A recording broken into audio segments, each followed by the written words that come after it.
All right, so there's one main reason to watch this movie. It's the most perfect movie to watch if you're somebody who's never seen a stop motion type of movie, and you want to see what it was like watching a stop motion, I guess you could say. This is the movie because this is the best stop motion you're going to get in a movie ever, and this is Clash of the Titans. The stop motion was done by, I'm going to mess up his name. I know it, Ray Harryhausen. Hey, I think I got that one right? And Ray Harryhausen did the stop motion sequences for Clash of the Titans.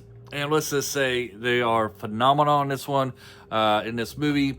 Some of the standouts of Clash of the Titans when it comes to the stop motion is what he did with Medusa. As a kid, that's whole scene there, him battling Medusa, was terrifying. Maybe terrifying might be a little bit of strong words, but it was a little scary for me watching it as a kid. And it still has that atmosphere today as I watched it just a little while back. Might as well was taking my notes. And that scene does do very well, like seeing Medusa on the screen and her movements really does give you that horror feeling. Makes that scene very tense. The snakes, the lighting, and everything really carries that scene out fantastically well. Also with, I have to see the word in order for me to pronounce it right. Calibus. Also, the stop motion with Calibus is very well done. And I've noticed one thing that they do for the stop motion that makes it very credible and realistic is that they kind of move the frame, the scene kind of back where it's a little bit wider, where you can't really see much detail of what's going on. For example, when Calibus is stealing Pelagus, it's basically two clay figures kind of take on the screen, but because you're so far back of the frame, you can't really tell it, but you can see, but the movement looks very realistic. It's very well done. I also say Calibus is a little bit, I didn't really like what they really did with the character. I mean, the stop motion looks really good, but when you do get the actor with the makeup and stuff on, he looks fantastic too. Like the makeup in this movie is really well done, and I wish they would have done more of the actor and makeup than with the stop motion. It seems like they went to the stop motion a little bit too much with Calibus. Didn't trust the makeup artist as much as they should have, I guess because he has like a tail, but you didn't have to show him with the tail the whole time, right? And the actor who played Calibus, did I write his name down? Let's see, this why. See, I'm not a professional reviewer, or I would have had his name down. But he does an excellent job portraying Calibus. He is a very great villain in this one. You got a great contrast between him and I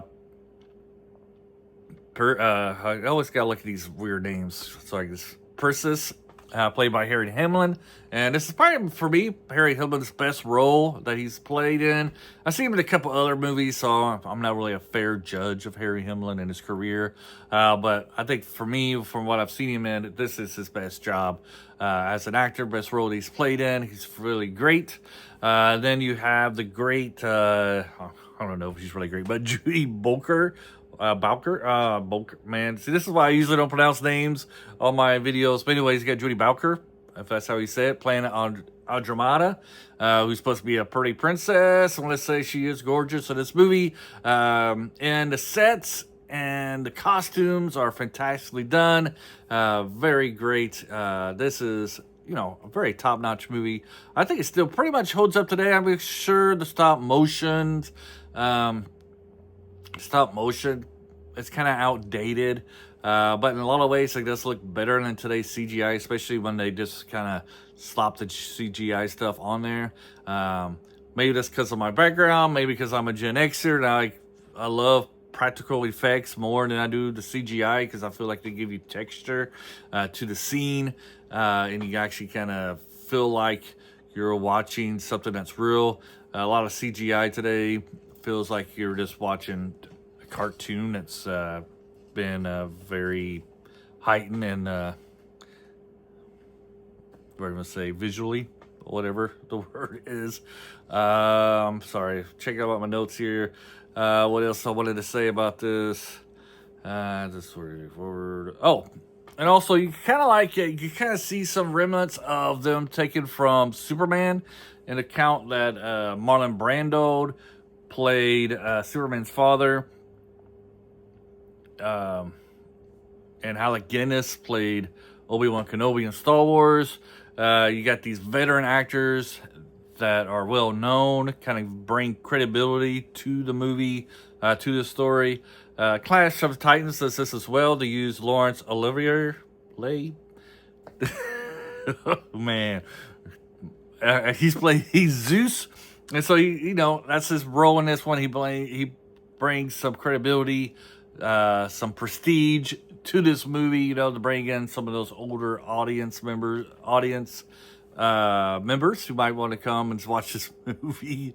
I'm losing it right now. Anyways, but has enough action in this. I love the clay figures that they use, a little bit, each of the Greek gods, feel like the Greek gods that you read about in history and books, hear about in history class. They feel realistic. They got their own personalities. You can kind of tell that, even though Zeus is the hierarchy, it's the main god, it's the head god. You got the other gods and goddesses have their own plans and philosophies behind them. You have Hera, she's just trying to protect her son Calibus. She doesn't like that Zeus is going around having children with other women. She's kind of jealous of that. She feels like Zeus doesn't really care about their child Calibus as much as he does Perseus, whatever. And so she's trying to help her son out because she's been cursed. So I really like how they portrayed the gods and goddesses in this movie. You also can't forget about Bubo the owl. Clearly, they wanted something like R2-D2 from the Star Wars. He gets those cute little whistles and stuff. As a kid, you love Bubo the owl. He's kind of like the companion, He comes in the clutch sometimes to help out our hero. And it works very well on screen.